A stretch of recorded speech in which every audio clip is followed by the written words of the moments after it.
Au lieu de faire des bruits, ayez la chose. Nous voyons dans cette histoire Pierre et Jean. Après la mort du Seigneur Jésus, ils étaient avec Jésus partout. Jésus les a enseignés sur le Saint-Esprit. Il a posé les mains. Il a soufflé sur eux. Il est parti. La chose est venue ici. Ils étaient rappelés. Ils ont ici quelque chose. Dès ce jour, ils n'étaient plus les croyants des confessions. Ils étaient les croyants de possession. C'est pourquoi lorsqu'ils voulaient aller à la temple appelée la Belle, ils voulaient aller au temple. Ce temple-là, vous savez, à Jérusalem ou en Israël, selon les coutumes, ils dressent le temple. On laisse cette porte pour les jeunes. Les jeunes n'entrent pas. Cette porte-là, pour les mariés. Cette porte-là, ainsi de suite. Il y avait une porte appelée la Belle porte. Là, c'est la porte pour les riches. Les gens qui étaient des riches. La raison pour laquelle la famille de cet homme l'a mené dans cette porte-là, parce que c'est là qu'elle passait les riches pour que les riches n'ont pas. On ne l'a pas mené de toutes les portes. On lui amène à la porte où entraient les riches. Et quand les riches passaient là, on donnait de l'or, le diamant, l'argent à l'aveugle. Mais malheureusement, il ne voyait rien. On peut donner $1000. Les soirs, on lui achète juste un peu d'haricots. Il mange. Le reste de l'argent, ce sont les voyants qui prennent ça. Amen. Amen. C'est comme ça. On peut donner de l'argent. Lui n'avait pas les pieds pour marcher. Ceux qui peuvent aller vendre l'or là où on devrait vendre. C'est ceux qui bénéficient. C'est comme ça qu'on a utilisé Bartimée. Amen. Amen. Il y a les gens qui vivent à cause de toi.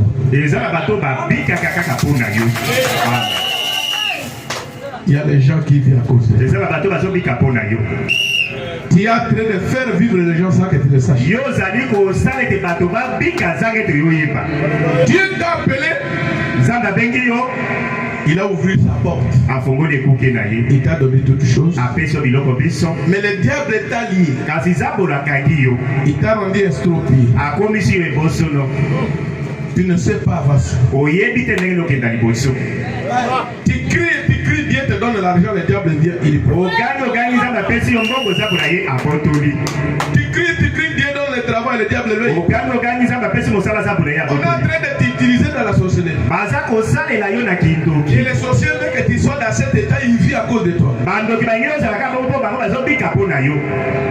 Comme un jour nous avons vu un homme qui marchait avec les aveugles. Ce sont les choses qui se font beaucoup plus dans les pays anglophones. Je les ai vus au Nigeria. On peut regrouper les aveugles. Même 15, 20.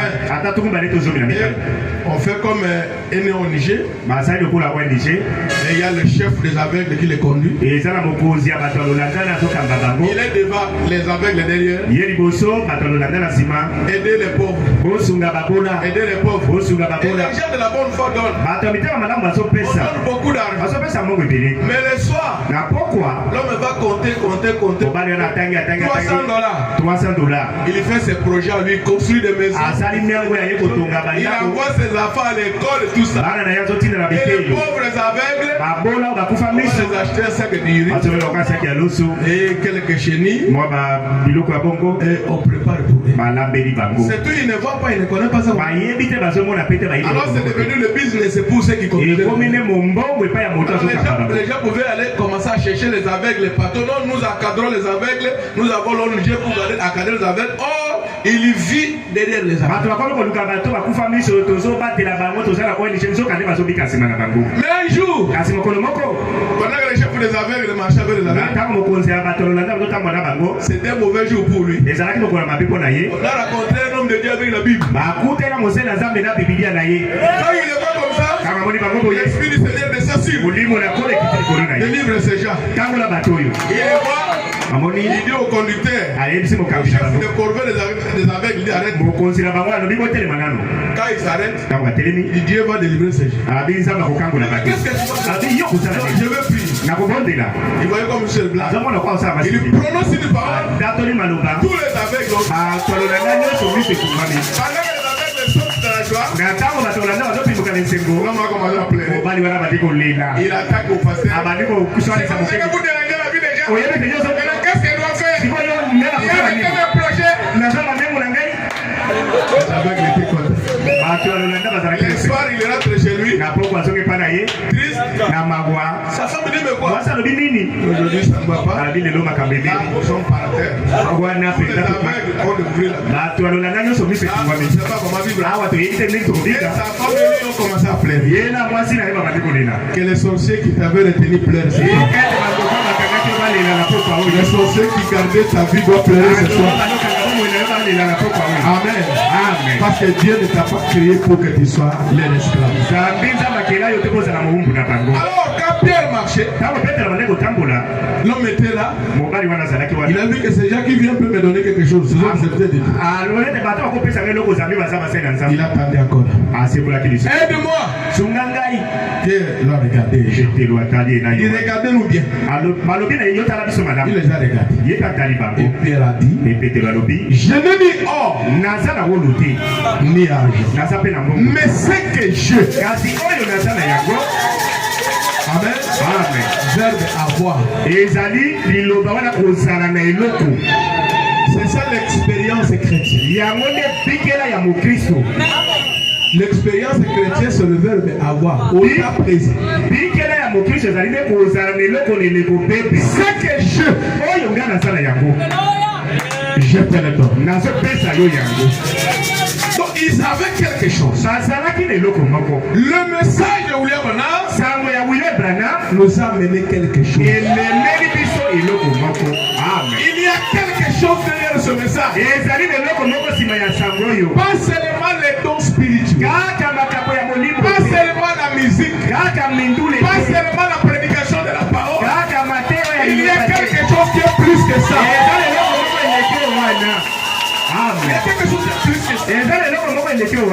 Si tu te réjouis pour l'église, c'est bon. Tu te réjouis pour la musique, c'est bien. Tu te réjouis pour tout ce que Dieu peut faire, c'est bien. Mais au-delà de tout ça, il y a quelque chose. Amen. Amen. Il y a quelque chose. Je veux lire pour madame ici. Hébreux chapitre 6. Vous êtes avec moi? Hébreux chapitre 6, deuxième partie. Paragraphe 483. Bon, vous dites, je crois en Dieu. Je fais une confession. Mais Dieu vous a-t-il donné en retour les sceaux du Saint-Esprit? Appliquez dans votre vie l'amour, la joie, le fruit de l'esprit. Pour prouver que vous avez été sauvé, Dieu doit te donner quelque chose qui prouve que tu es sauvé. Amen. Amen. S'il ne l'a pas fait, alors il n'a pas encore reconnu votre foi.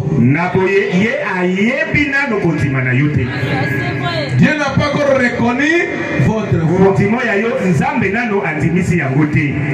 On peut dire la main. Tokolo la main na yango. Vous avez seulement fait une confession. Yo otatoli kaka. Il n'a pas accepté. Ye andimi nano te. Il y a quelque chose qui ne va pas. Dans ce cas, aimeriez-vous le recevoir? Levez la main. Amen. Amen. Que Dieu vous bénisse. Si tu dis que tu as crié, c'est bien. Tu peux prêcher, c'est bien. Tu peux chanter, c'est bien. Faire tout, c'est bien.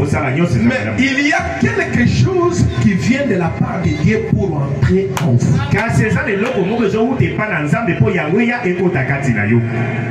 Ne faites pas semblant de cela. N'imitez pas cela. Amen. Amen. Ne vous emparez pas de cela d'une manière charnelle.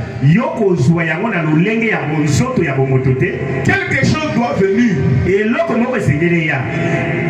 et entrer en vous. C'est cette chose-là qui va vous amener, qui va déclencher trois choses en vous. Amen. Amen. Lorsque cette chose-là vient, cela va vous donner la vie. La vie de Dieu. La vie éternelle. Non seulement cela, cela va vous donner le changement de toutes choses dans ta vie. Les choses doivent changer dans ta vie. Tu ne peux pas rester toujours la même personne. Pas seulement spirituellement, mais physiquement. Les choses doivent changer. Amen. J'ai vu cela au pasteur Louis. S'il peut vous présenter la petite photo quand il a commencé cette histoire. Ce n'est pas ce qu'il est maintenant. Il y a un changement physique. Ce n'est pas ces efforts qui changent le physique. Il y a quelque chose qui vient de Dieu pour changer le physique. Amen. Amen. Amen. Un changement physique. Quand Elohim venait chez Abraham, avant que le fils de la promesse vienne, il y avait un changement physique. Physiquement parlant, ton corps doit changer. Si tu étais maigre, tu dois être vampire. Alléluia. Amen. Alléluia. Amen. Que Dieu soit loué. Si tu n'avais pas où aller, Dieu doit te stabiliser. Je n'ai pas eu le temps de méditer. Nous prêchons ce soir parce qu'on a beaucoup prêché. Mais on a quitté depuis le matin, on était en vie dans les courses avec on a laissé même la Jeep qu'on faisait la course. On a pris donc pour arriver ici. Je n'ai pas eu le temps de méditer. Mais il y a une critique. Dieu nous donnera le temps, on viendra et je encore ici. Je peux trouver ça par la grâce. Vous êtes avec moi? Je peux trouver ça. Dieu peut me donner ça. Il dit ceci. Je dois trouver ça. Parce que c'est très nécessaire. Il faut vraiment parler cela. Et nous allons lire cela. Cela va vraiment nous aider. Que Dieu m'aide à trouver cela tout à l'heure. Et que je puisse le lire.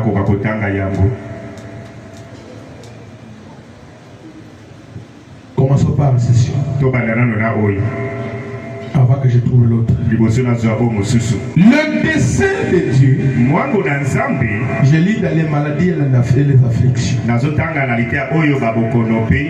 00 janvier 50.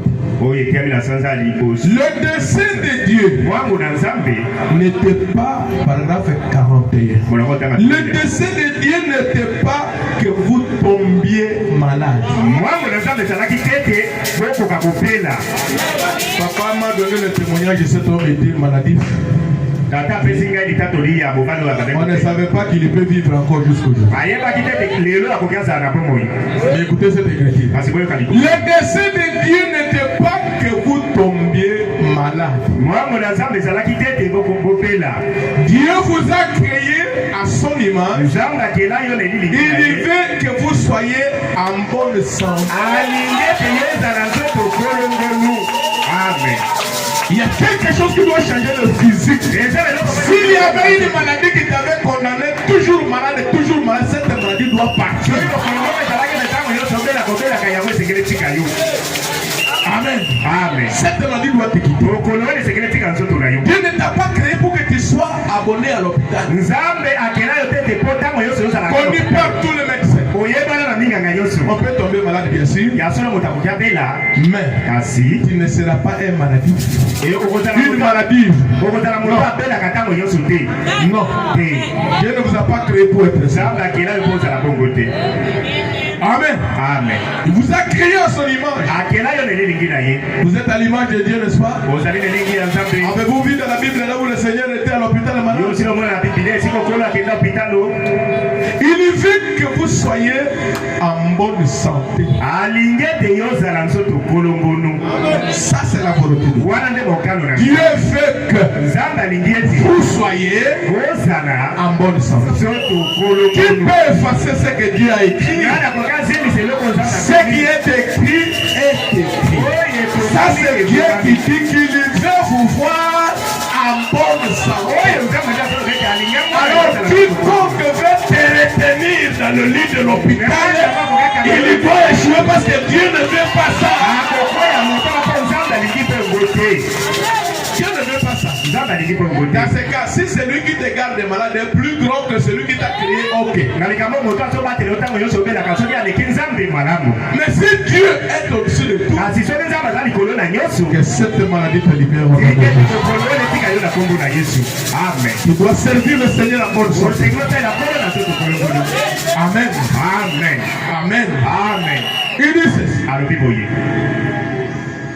Vous voyez? Il veut que vous soyez en bonne santé. Il a fait tout son possible pour vous garder en bonne santé. Amen. Dieu a fait tout son possible pour garder ses enfants en bonne santé.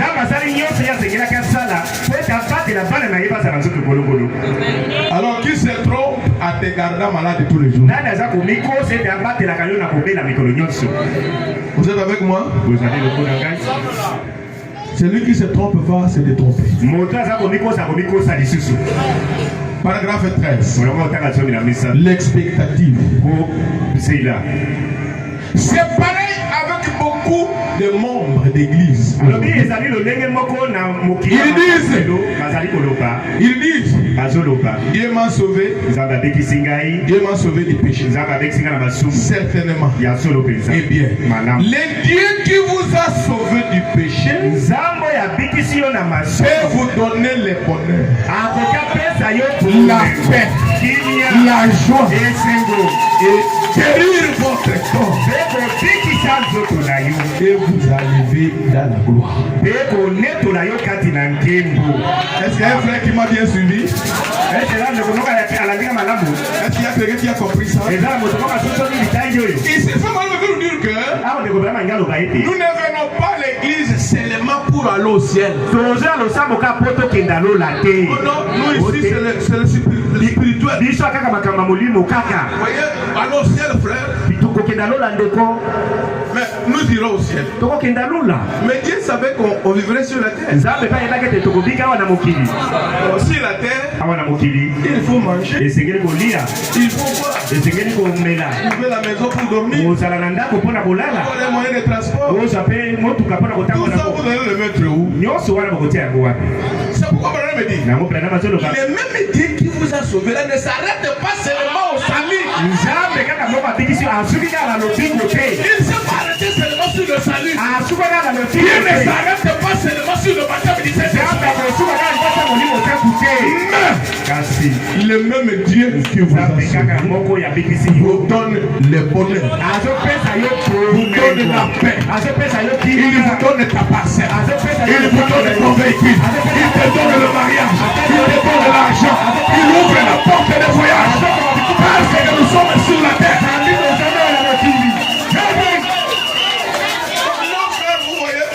Vous voyez? Ici c'est le royaume des cieux. Ici c'est seulement le royaume. C'est bien. Mais nous, vous voyez que ici nous sommes sur la terre. Après le salut, il y a des besoins. Amen. Amen. Pour faire quitter ma femme de la Zambie jusqu'ici. L'amener au Sakuru, venir ici. On a dépassé beaucoup d'argent. Est-ce que vous allez amener le Saint-Esprit à l'agence de l'avion?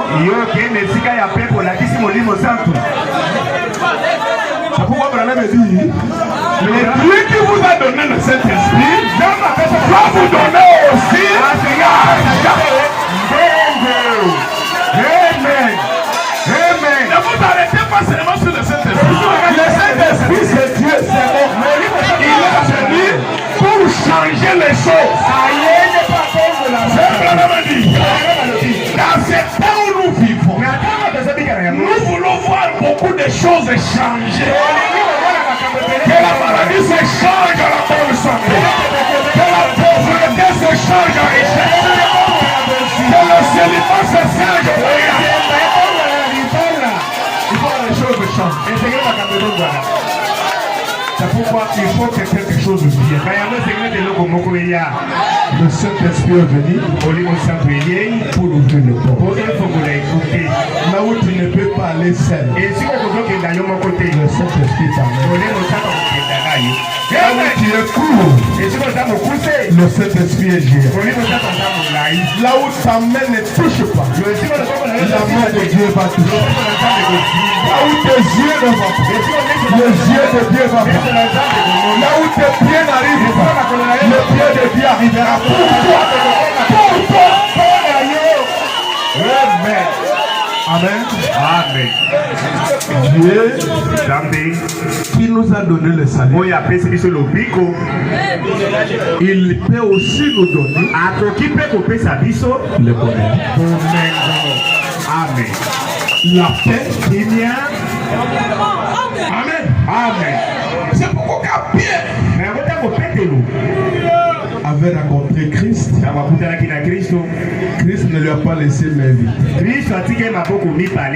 Il a reçu quelque chose. Et avec cela, il y marche. C'est alors qu'il a trouvé cet homme lié, en train de demander l'aumône. Et Pierre lui a dit, je n'ai ni or ni argent, mais c'est que venir à l'église tous les jours, c'est bien. On a enseigné sur le Saint-Esprit. Un jour, j'étais à Kinshasa ici. Le pasteur, lui, est venu me saluer. Il m'a dit que pasteur, nous sommes en train d'organiser une réunion sur le Saint-Esprit. J'ai dit à tout cas, c'est bon, on est là-bas. Nous allons prier pour vous. Et je sais que Dieu nous a déjà donné le Saint-Esprit. Le Saint-Esprit n'est pas lié. Savane me dit, le Saint-Esprit était lié à l'ange pentecôtiste. Le message de Malachie 4 est venu de lier le Saint-Esprit. Alors le Saint-Esprit pauvre n'existe pas dans le message. Le Saint-Esprit stérile n'est pas le Saint-Esprit. Le Saint-Esprit est puissant, ce n'est pas ce Saint-Esprit-là. Nous avons le Saint-Esprit tout puissant. Le Saint-Esprit qui va me délivrer de la maladie. Le Saint-Esprit qui va me faire voyager dans les montagnes. Le Saint-Esprit qui va me donner la parcelle. Le Saint-Esprit qui va me donner le véhicule. C'est ce Saint-Esprit-là que nous avons reçu. Il faut contrôler le Saint-Esprit de Dieu. Amen. Amen.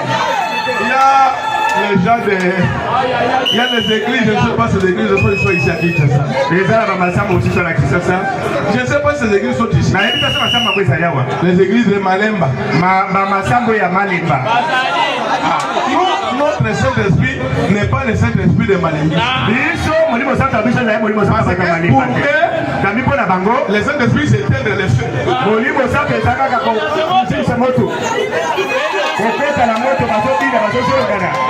On a été le feu. Il était le feu. À la maison. Il n'y a même pas un franc. Il a été le feu. Il n'a même pas un vélo pour ça. Ce n'est pas ça le Saint-Esprit. Le Saint-Esprit, c'est le bonheur. Quand il vient, il change les choses. C'est pourquoi nous avons besoin de lui. C'est pourquoi, frère, il faut regarder le Saint-Esprit que tu as reçu. Soit tu as reçu un mauvais esprit, soit tu ne l'as pas encore reçu. Danser un esprit, c'est bien. Prophétiser, c'est bien. Je veux voir un vase. Je veux voir un vase. À bonne santé. Je veux voir un vase. Soutenir l'église. Amen. Je veux voir un prédicateur béni par le Saint-Esprit. Le Saint-Esprit vient pour nous rendre des mendiants. Les mendiants étaient à la porte d'appeler la belle. Et le Saint-Esprit dans les hommes venait. Le Saint-Esprit a changé la vie de cet homme. Amen. Amen. Amen. Amen. Écoutez ce que vous pouvez me dire. Vous êtes avec moi. Paragraphe 50. Amen. Il prend soin de vous. C'est une prédication. Il prend soin de vous.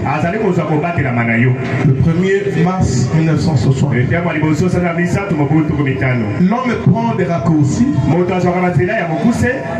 Et la raison pour laquelle il fait, paragraphe 50.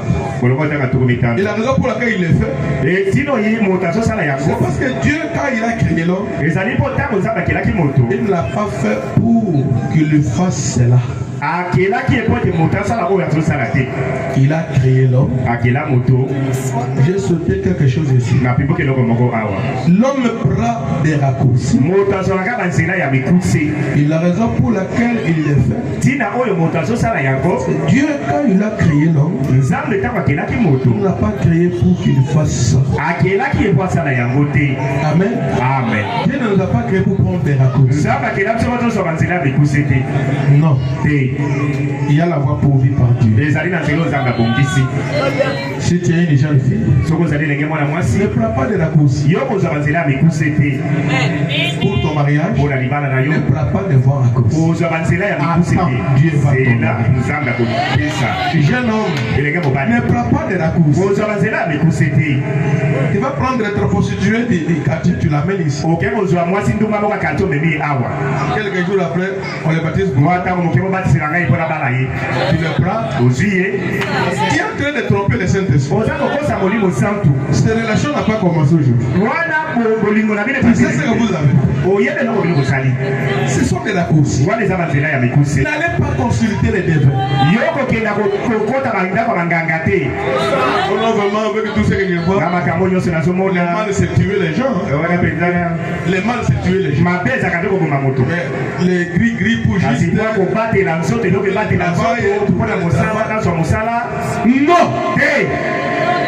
Non, ce sont des raccourcis. Dieu ne vous a pas fait pour ça. Mais écoutez, il faut me dire, est-ce que vous êtes avec moi? Il a créé l'homme pour qu'il soit heureux.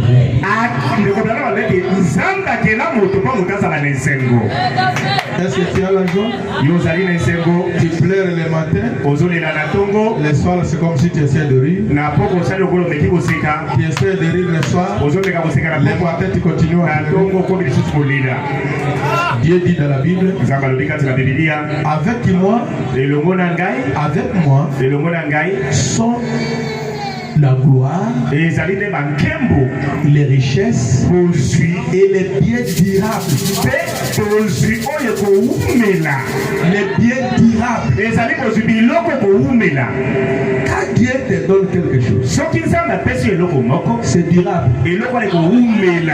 Amen. Amen. Amen. Donc maintenant nous allons donner le témoignage de la société Golgate. Un papa avait cela. Il a exploité. Des milliers. Il est parti là de sa Sophie. Son fils a exploité. De génération en génération. Les biens durables. Dieu donne le bien durable. Vous avez $1000 aujourd'hui. 2 mois plus tard, tu n'as même pas un franc. Tu ne marches pas bien avec Dieu. Tu as des problèmes avec Dieu. Pourquoi à tes mains l'argent ne peut pas se coucher chez toi même 2 jours, 3 jours? Jamais de ta vie garder l'argent aujourd'hui fait $1, 30, 50, ça jusqu'à ce que cet argent arrive à $1000 depuis que Dieu l'a jamais. Tu gardes $20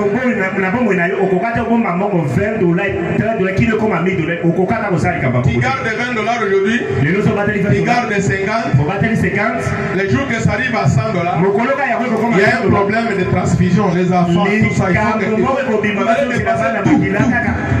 que tu ne comprendras même pas comment cet argent termine. Tu recommences encore. Tu gardes. 300 000 francs. Oh non, au moment où nous parlons, ton père, il va mourir seul. Moi, je vais faire moi. Non. Vous êtes encore sous la prise du diable. Qui doit avoir des projets qui commencent et qui aboutissent. Amen. Tu prépares la chose et tu fais. L'argent, c'est comme si il y a des caméras de surveillance dans ta maison. Quand tu n'as pas l'argent à la maison, il y a la paix. Aussitôt qu'un tire entre, le problème commence. Le Saint-Esprit est venu nous délivrer la pour que nous puissions prospérer. Amen. Amen. Dieu nous a créés pour être heureux. Pourquoi ne permettez à personne de nous arracher la joie? Non. Ne perdez pas la joie. David ne voulait pas perdre la joie. Quand il perdait la joie, il criait: oh Dieu, rends-moi la joie. Ne perdez pas la joie. Que rien ne te ravisse la joie du Seigneur. Dieu vous a créé pour être heureux,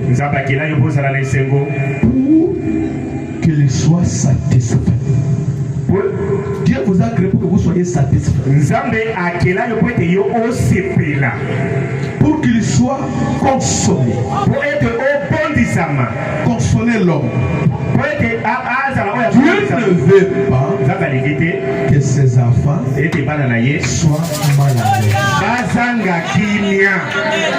Parce que lui, ne laissez rien mettre ces gens mal à l'aise.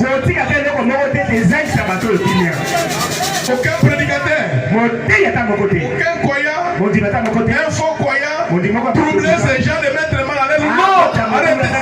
Ne permettez jamais à quelqu'un qui vient enlever la paix de ces gens.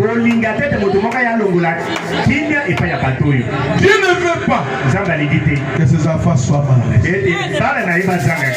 Gémir le soir, gémir le matin, gémir le soir, ce n'est pas ça. Amen.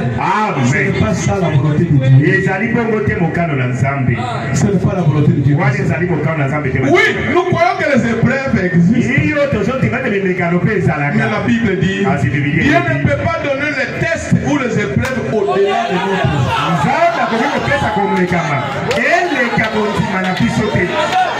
Amen. L'épreuve au-delà de ta foi. Et Dieu connaît le niveau de la foi des gens. C'est pourquoi nous n'allons pas dire à l'église tous les jours, mon frère, supporter c'est l'épreuve. Là, vous allez décourager la foi. Parce que Jésus-Christ, notre Père, il est venu sur la terre.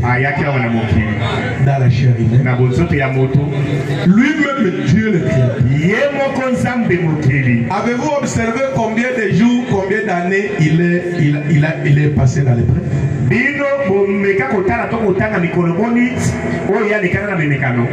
Il était Dieu dans la chair. Plus que non, plus que pas. Mais on lui a arrêté jeudi. On l'a torturé. Vendredi, on lui a c'est le deuxième jour. Samedi, il est allé dans les régions fédérales. Là-bas, il était libre parce qu'il est allé là-bas avec autorité. Pour renverser le diable. Prendre les clés de séjour de la mort. Prendre l'aiguillon de la mort. Et le dimanche, il est sorti. Victorieux. Combien d'années a duré son épreuve?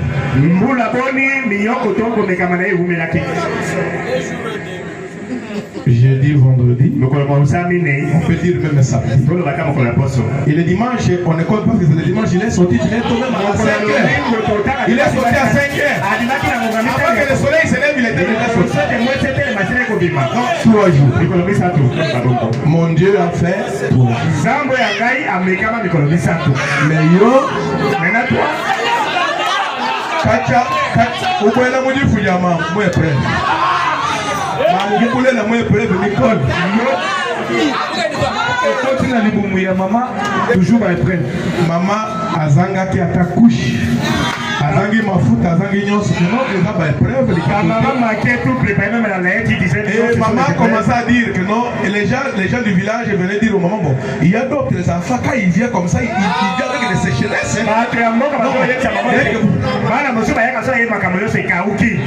maman acceptait maman pendant 9 mois maman manquait même le savoir il dit non peut-être c'est cet enfant qui vient quand Moïse est venu naître dans la famille d'Amouram et Jacob, la naissance de Moïse avait changé la vie de son père. On payait la maman de Moïse $600 par mois. Par la fille de Pharaon. Il souffrait quand il n'avait pas un bébé. Aussitôt que bébé Moïse est venu lâcher. Dieu nous a connus avant la fondation du monde. Tu n'es pas un porte-malheur dans la famille de ton père.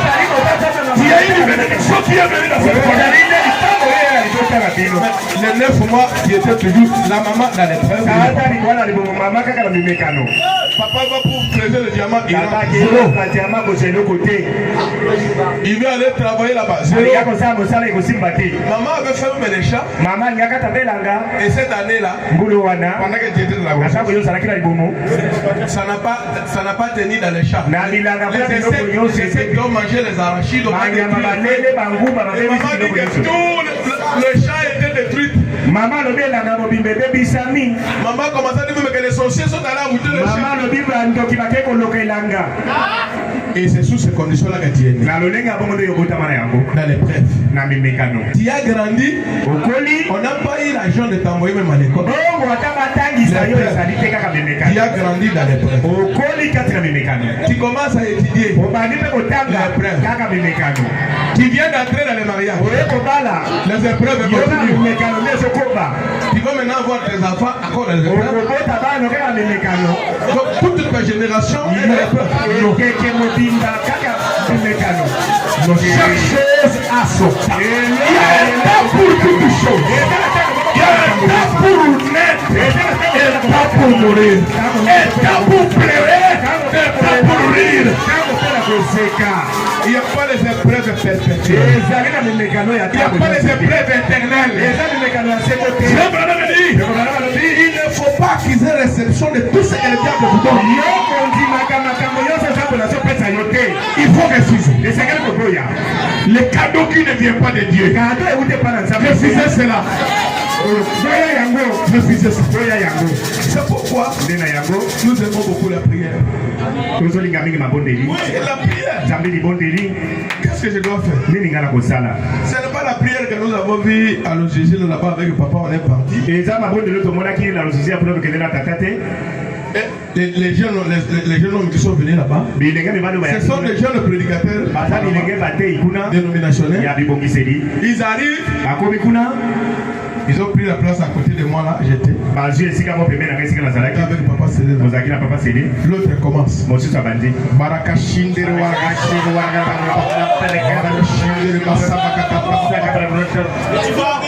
je les ai regardés. Vous voyez comment ces gens confondent les choses. Il y a la différence entre parler à langue et prier. Toi, tu as quitté ta maison, tu as des problèmes. Qui est venu à la montagne pour parler avec le Seigneur? Tu commences avec les langues. Ce n'est pas la prière. Qu'est-ce que c'est toi-même venu faire là-bas? Il faut prophétiser à l'église. Parler la langue à l'église. Ici à la montagne, tu es venu pour que les choses changent. Ces jeunes hommes-là, je l'ai observé. Depuis qu'il était là, il a parlé. Jusqu'à ce qu'il est rentré. C'est toi-même qui a prié. Mais nous, par la lumière du message, il y a un temps pour tout. Il y a un temps pour prophétiser. Un temps pour parler à l'âme. Un temps pour prêcher. Un temps pour écouter la parole. Un temps pour prier. Un temps pour palper.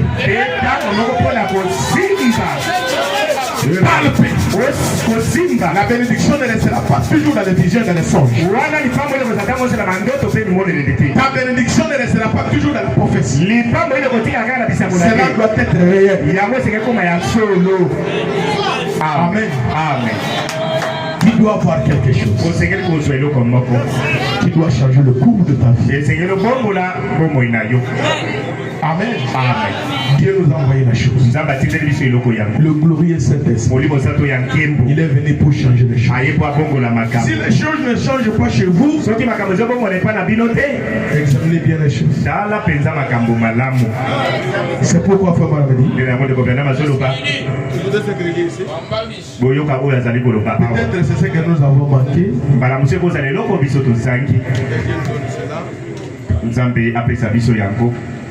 Je lis ici la tour de Babel. De prêcher le 28 janvier 1958. Cela ne marchera pas. Cela ne marchera jamais. Ce n'est pas le problème de Dieu. Ce n'est pas le programme de Dieu. Paragraphe 32. Je peux prouver cela par sa parole. Mais vous savez, Dieu fit de vous une personne pour que vous désirez être ainsi. Afin qu'il puisse vous remplir de sa bonté. Maintenant, un homme doit être rempli asengeli atondisama de quelque chose. na eloko moko. Quelqu'un peut dire la même. Un homme doit être rempli de quelque chose. C'est juste. Maintenant, quand Dieu vous dit, ainsi vous pouviez vider. Vous pouviez vider. Vous pouvez vider. Car lorsque vous êtes né, vous avez été fait avec un endroit à remplir. Yo okilama de sika moko yo esengeli etondisama. Dans le cœur de l'homme, na motema na moto, il y a un petit compartiment qui est vide et qu'on doit remplir cela. Quand cet endroit-là n'est pas encore rempli, ta vie ne changera pas. Les choses seront toujours compliquées. Mais si cet endroit-là est rempli, les choses vont changer. Amen. Comment me dire ceci? Je saute un peu. J'essaie de sauter pour gagner du temps. Vos fruits disent ce que vous êtes. Vous ne pouvez demeurer vide. Être vide, c'est la paresse. C'est là que ça cloche avec les convertis aujourd'hui. Vous ne pouvez pas rester vide. Ne restez pas vide. Sinon les choses ne changeront pas. Je lis encore ici dans l'unité d'un seul Dieu, dans une seule église. 19. C'était prêché le 21 décembre 1958. Pourquoi Dieu a-t-il donc aménagé ce petit endroit? Il a fait afin que vous soyez remplis là-dedans. Il vous faut être rempli de quelque chose. Vous ne pouvez pas être un être humain sans être rempli. L'état est venu où vous êtes obligé de prendre une décision. Et c'est maintenant. Parce qu'une pression s'exerce partout sur la terre. Amen. Amen. Un jour, du temps des apôtres, il y avait les enfants de Sèvres, les sept fils de Sèvres. Ils ont vu que Pierre et les autres chassaient les démons et ils ont vu quelqu'un malade, ils voulaient aussi aller chasser. Quand ils arrivent là-bas, les démons ont parlé. Nous connaissons Pierre et le Dieu qui lui prêche. Mais vous, qui êtes-vous? Les démons se sont lassés sur ces gens. Ils ont déchiré, déshabillé, ils sont enfuis. Ma soeur, personne ne peut t'aider sur cette terre. C'est Dieu seul. Amen. Amen. Amen. Aujourd'hui, si vous venez chez le pasteur Louis, et le verra, ma garantie est on me chasse de la maison. Plein d'amour et de compassion, il t'a que passer. Même s'il n'a rien peut-être, il peut s'endetter. Mais je ne crois pas que pasteur Louis va vous acheter une parcelle. Parce que tu es venu pleurer, il prie. Est-ce que lui-même, il n'a pas quoi acheter ça? Est-ce qu'il peut t'acheter toi? Vous voyez? Même si tu viens un jour, voir la ciel scellé. Papa, ça fait 2 semaines on n'a rien mangé.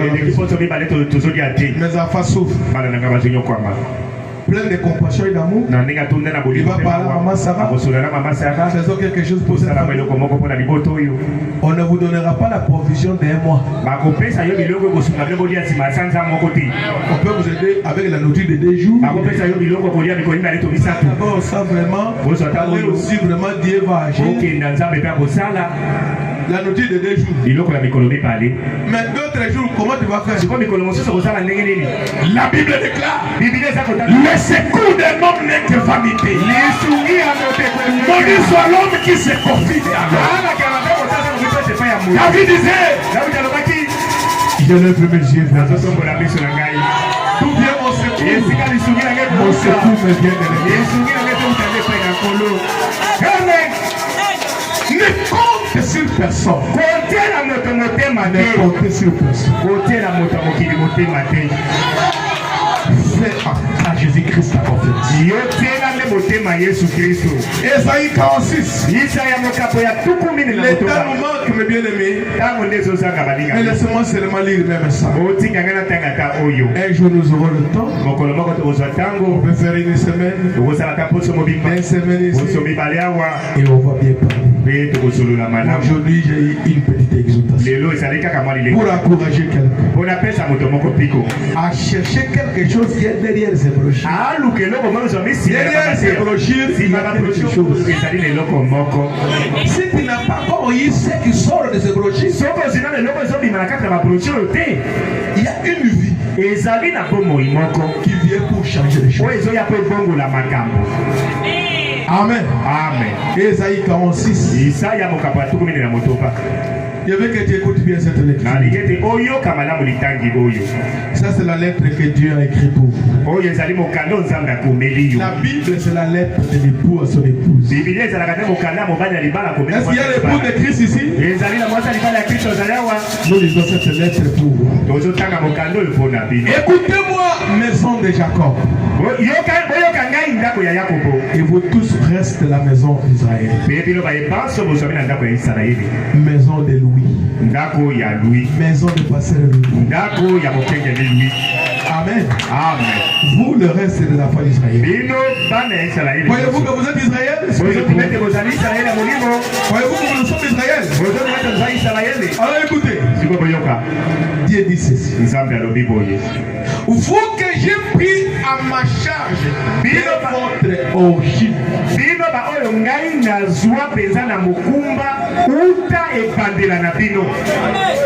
Dieu a pris ta charge avant que tu naisses. Il savait que tu auras besoin de vêtements. Il savait que tu auras besoin de la nourriture. Il savait que tu auras besoin de la bonne santé. Et il a pris cette charge. Personne ne peut prendre ta charge. Ta grande sœur peut t'aider. Mais un jour il va t'éclater. Ton frère peut t'aider. Un jour il peut manquer. Mais celui qui a pris ma charge, c'est mon origine. L'éternel Dieu, il ne m'a pas donné la charge.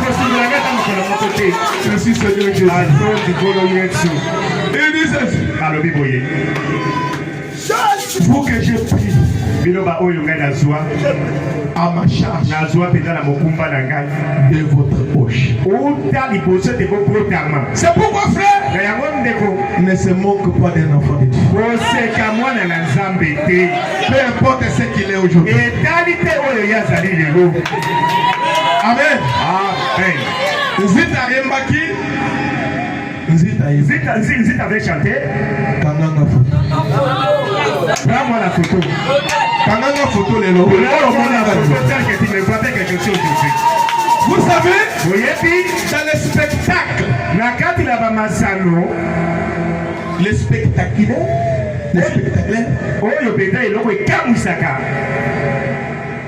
vous voyez les gens qui font des spectacles. Ces gens, les acteurs. Un jour, du temps de Joseph Kabila, son fils faisait son anniversaire. Junior, papa, je veux que ça y bien. On a cherché ça Isaïe. Baluki ça Isaïe. Qui connaît ça Isaïe? Nana ebi ça Isaïe wa. Ce sont les comédiens. Baza bato basekisa kabato. Alors, ça Isaïe il a attendu qu'on lui appelle à la présidence. Ça Isaïe tama yoki te mokonzi. Il est allé chercher la veste la plus chère. Ake boluka saka ya talo alati kitoko. Pour appeler chez Kabila. Pas côté pa ya Kabila. On l'amène. Bamemi wana. On dit mais c'est Junior qui fête son anniversaire, il a besoin de ça. Junior ça c'est là. Junior ça c'est yo. Là-haut il était. Alors ça c'est pas ça que je connais. C'est pas lui. Non, oh Allah ça c'est. Ça c'est pas ça. Je dois aller maintenant passer à la manière spectaculaire. Il est allé à la télé. C'est lui. Frère, dans les films des Nigériens, vous allez voir des mamans, des sorcières, l'autre se fait pauvre. C'est dans les films. Les jours que tu vas rencontrer cette personne dans son état normal, ce qu'il est dans le film, ce n'est pas ce qu'il est dans le normal. Ce que vous me voyez aujourd'hui, c'est dans le film. Vous allez me voir dans le normal. C'est pourquoi ne mettez pas un point dans la vie de l'enfant. On ne finira pas ainsi.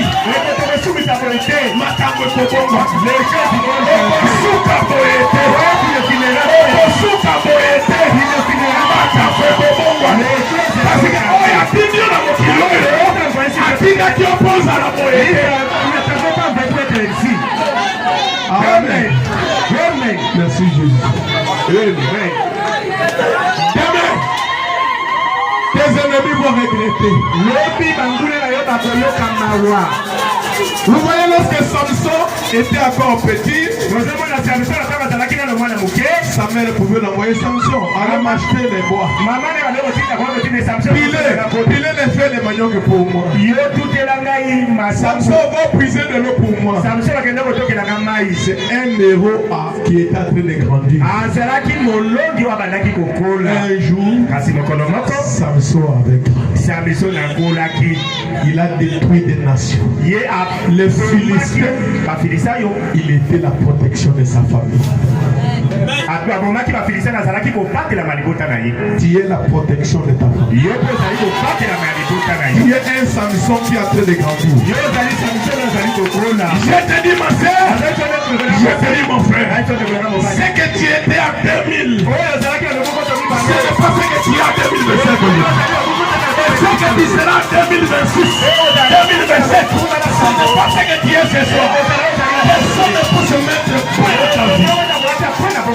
On ne se moque pas d'un enfant de Dieu.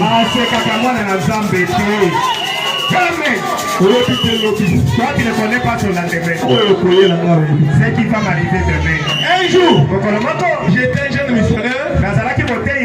Je marchais avec un taux du jour. Je n'avais même pas un sac pour mettre mes poches. Je suis arrivé à une église. J'étais en mouvement là-bas. Le pasteur l'a béni. La manière que j'étais. Il ne m'a pas bien vraiment traité. J'ai accepté. Mais quelques années plus tard, il y avait une convention quelque part. Le pasteur là vient de moi. Il dit, pasteur Daniel, c'est toi? C'est moi. Il me demande, est-ce que tu me connais encore? Oui. Amen. On a les lots. C'est que je suis aujourd'hui. On a pour la l'hôpital. Ce n'est pas ce que je serai demain. Amen. Terminons la lecture et nous allons prier. Verset 4. Il dit, vous que j'ai pris à ma charge dès votre origine, que j'ai porté et votre naissance. Amen. Depuis le botama, je ne suis pas venu remettre ma mère est morte. Mon père est mort avant que je connaisse même qui est mon père. J'étais bébé, mon père est mort. Je suis resté avec ma mère. Un moment après, ma mère aussi. Si j'étais entre les mains de mon père, si j'étais dans les mains de ma mère, je serais où? Mais l'Éternel me dit, toi que j'ai porté depuis ta naissance, j'ai pris ta charge depuis ton origine. Ta charge n'est pas dans la main de l'homme. Celui qui te porte n'est pas sur la tête. Tu es dans la main du Très-Haut. Aucun sorcier, aucun démon ne peut effacer la destinée que Dieu t'a donnée. Tu es ce que tu es, parce que le jour du Seigneur n'est pas encore arrivé. Amen. Tu es ce que tu es, le jour n'est pas encore arrivé. Lorsque, avant ce jour, aujourd'hui c'est mardi 2025. Parce que lui, tu es arrivé ici dans quel... Je suis arrivé à Kinshasa le 12 janvier 2021. Le 12 janvier 2021. L'homme de Dieu n'avait pas encore de moyens. Il a commencé aussi l'œuvre de Dieu dans la souffrance. J'ai vu là où dormait les pasteurs. Avec ses enfants au salon. Dans ces conditions. Mais aujourd'hui, est-ce qu'il peut dormir encore au salon? Même s'il n'a pas une maison en étage, au salon, il peut dormir encore au salon.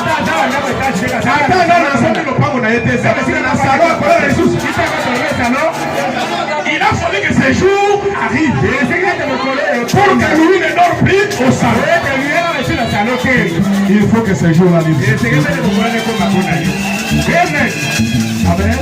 Amen. Le jour viendra. Le jour viendra. Une lumière va éclairer ce jour. Aujourd'hui, il y a des hommes et des femmes qui ont signé des lettres avec les avocats. Ils ont acheté des parcelles aujourd'hui. Les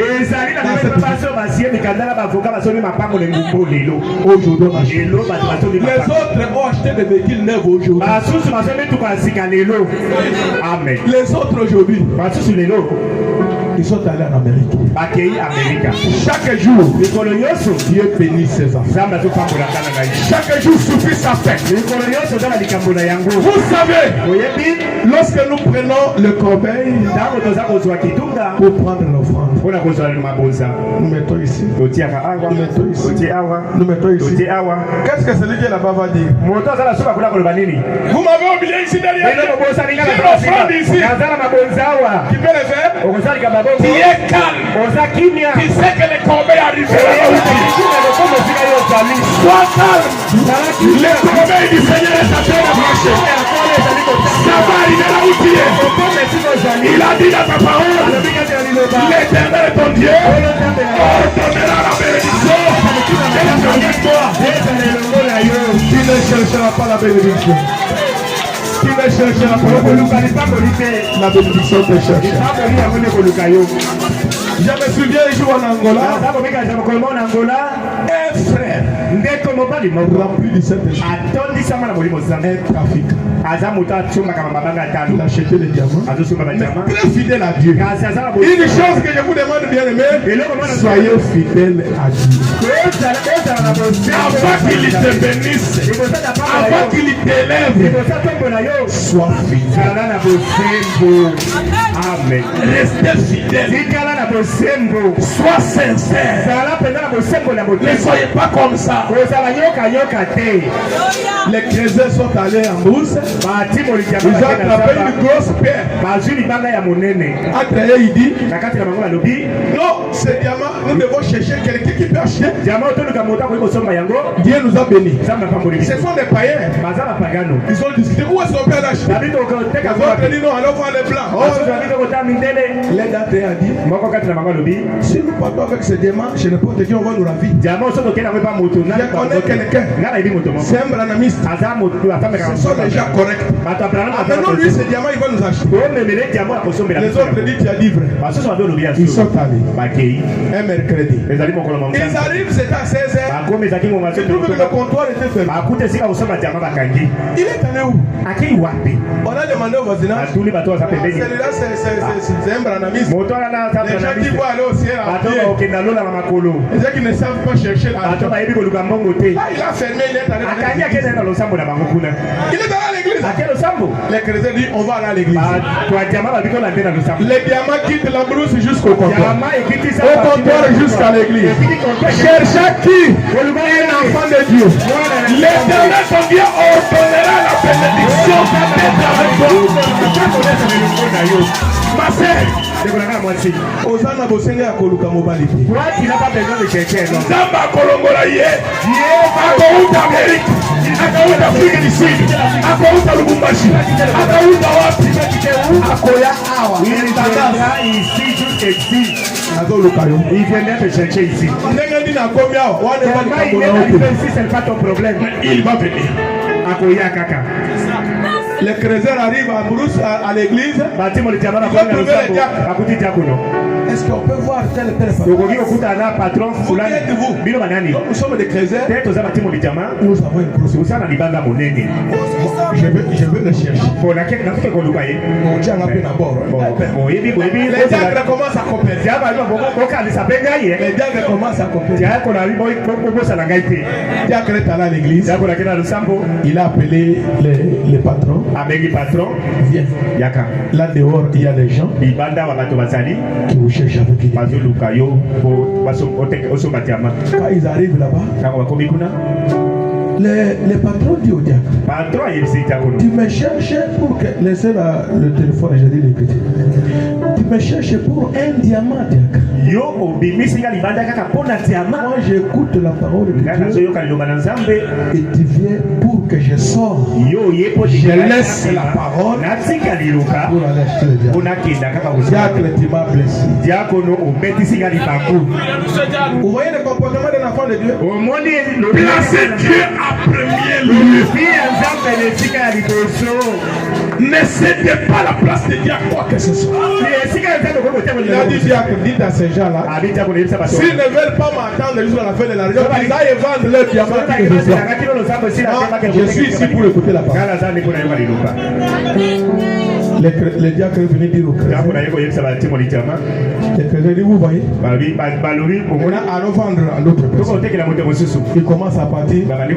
L'autre leur dit, il ne faut pas faire le veillé ici. Pourquoi ne pas passer à la paix? On a la paix. On va nous revenir cette paix. Ils ont écouté les conseils. Ils sont allés attendre. Le frère sort de l'église. Il entre dans son bureau. Merci Seigneur pour la parole d'aujourd'hui. Maintenant je suis dans mon poste du devoir.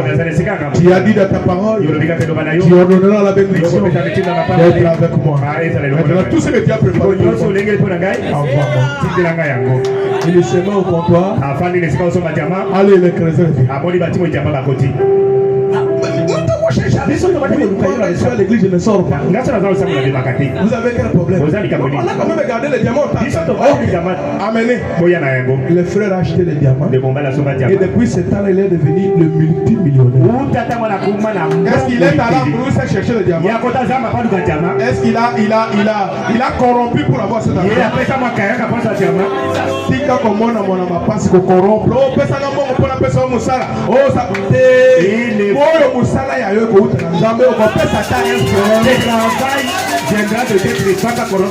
je termine l'écriture et nous allons prier. Vous que je porte de votre naissance jusqu'à votre vieillesse, je serai le même. Jusqu'à votre vieillesse, L'Éternel sera le même pour vous. Amen. Amen. Jusqu'à votre vieillesse, je vous soutiendrai. Je l'ai fait. Et je vais encore vous porter, vous soutenir et vous sauver. Amen. Amen. Amen. Amen. Aujourd'hui à jamais. Aujourd'hui à jamais. Oh, aujourd'hui à jamais. Oh, Jésus ne change. Alléluia. Aujourd'hui à jamais. Oh, aujourd'hui à jamais. Oh, aujourd'hui à jamais. Jésus ne change. Oh, s'il a béni, il est aujourd'hui. Oh, Jésus ne change. Alléluia. Aujourd'hui à jamais. Aujourd'hui à jamais. Seigneur. Aujourd'hui à jamais. Jésus ne change pas. Voici la guérison. Il guérit le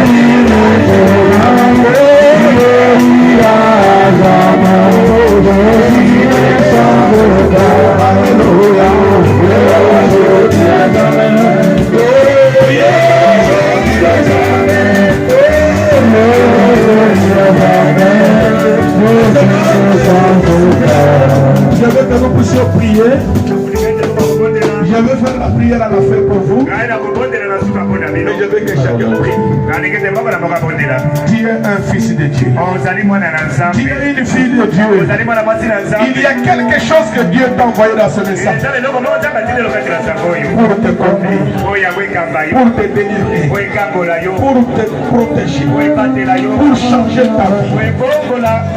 Si cela n'est pas convenu, dis Seigneur, je vais avoir quelque chose.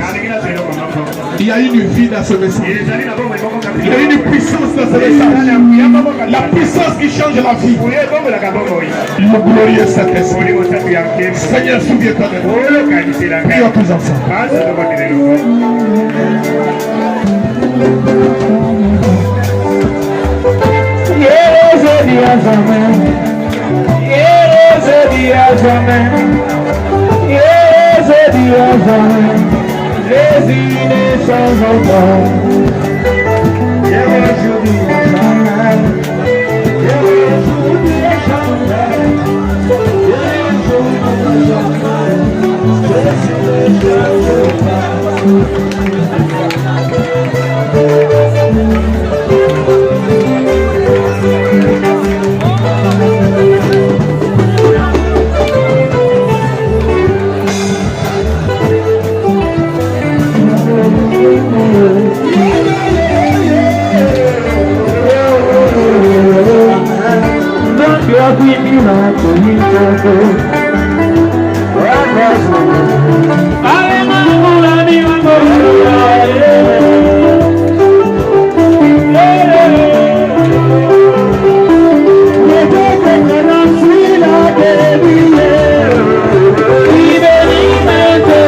je me souviens de vous dans la prière. Si tu es malade, tu as un besoin, un projet qui n'aboutit pas, un souci de quelque chose, lève seulement ta main droite, gauche sur le cœur. Éternel Dieu Tout-Puissant, Le Dieu de Jacob, d'Isaac, d'Abraham. Le Dieu de William Branham. Le Dieu des apôtres. Le Dieu de Pasteur Barouti. Le Dieu de Richard Lobandi. Le Dieu de Pasteur Louis. Le Dieu de Célestin Kabea. Qui est le même hier, aujourd'hui et éternellement. Jusqu'à quand tes enfants plaideront? Jusqu'à quand tes enfants gémiront? Dans les souffrances, dans les difficultés, dans les problèmes, qui est le secours qui nous manque jamais. Pas le Dieu qui nous a pris à charge depuis notre origine, qui portera jusqu'à la vieillesse. Oh Dieu d'amour, souviens-toi de tes enfants ce soir. Souviens-toi de cette église. Souviens-toi de Pasteur Louis. Souviens-toi de Pasteur Célé, son église et sa famille. Souviens-toi de moi et de ma femme. Oh Dieu de mes églises. Chaque frère et sœur qui a un problème ce soir, et tant que ton serviteur, j'ai répété la parole. Je parle comme Pierre. Pierre n'est plus aujourd'hui. Jean n'est plus aujourd'hui. William Branham n'est pas là. Mais moi, Pasteur Célé, Pasteur Louis, nous sommes devant ton peuple ce soir. Nous n'avons ni or ni argent.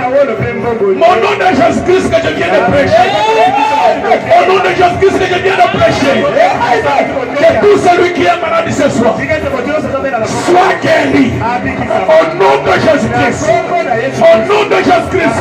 Reçois ta guérison. Reçois ta guérison. Au nom de Jésus-Christ. Père, il y a des filles à l'âge du mariage. Il n'y a pas les hommes qui viennent. Le diable attend qu'elle puisse tomber, qu'il puisse se moquer d'elle. Mais le souhait qui est dans ton cœur n'est pas que tes enfants tombent. Bénis tes filles. Que cette année ne passe pas. Chaque jeune fille qui est prête pour le mariage, qu'elle soit bénie avec un bon mariage au nom de Jésus. Chaque jeune frère qui veut se marier n'a pas de moyens. Donne-lui le moyen qu'il se marie au nom de Jésus. Celui qui n'a pas de travail, celui dont ses activités ne marchent pas, au nom de Jésus-Christ, soyez bénis, soyez bénis. Que les choses changent, que les choses changent physiquement, spirituellement, financièrement, au nom de Jésus-Christ. Les malédictions familiales, la pauvreté, envoûtement de la sorcellerie, blocage malin au milieu de ce peuple. Je proclame la délivrance totale. Je proclame la délivrance totale. Je proclame la délivrance totale. Au nom de Jésus-Christ. Au nom de Jésus-Christ. Oh Dieu, que ta main touche chaque main qui est levée. Et chaque main qui touche le cœur. Console ton peuple. Satisfais tes enfants. Rends ton peuple heureux. Bénis Pasteur Louis, sa femme et ses enfants. Bénis ton Saint-Esprit. Bénis sa femme et ses enfants. Bénis moi et ma femme. Mon Dieu qui m'accompagne. Bénis notre retour, Seigneur. Tout est pour ta gloire. Seigneur, une chose que je te demande. Lorsque je viendrai prochainement dans cette ville, je veux voir cette église dans sa propre parcelle. Je veux voir cette église dans sa propre parcelle. Je veux passer lui dans sa propre parcelle. Je veux passer lui véhiculé. Je veux passer lui véhiculé. Et tous les frères et sœurs de cette église, soyez bénis au nom de Jésus-Christ. Amen. Amen. Que Dieu bénisse.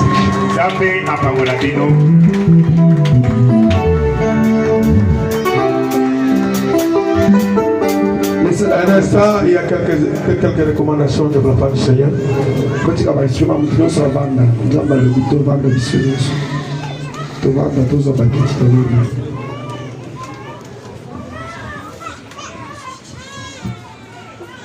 Éternel Dieu d'amour, j'allume les étoiles sur les fronts de tes enfants, de tes filles et de tes fils. Qu'il y ait les étoiles qui brillent, qui éclairent leur chemin. Au nom de Jésus-Christ. Que les étoiles soient allumées. Seigneur, je prends ce peuple par terre. Je le soulève à haut. Parce que tu as dit, nous serons la tête et non la queue. Que ce peuple soit élevé à la plus haute plaine, que le diable ne peut pas le toucher. Dans la gloire de Shekinah. Au nom de Jésus-Christ.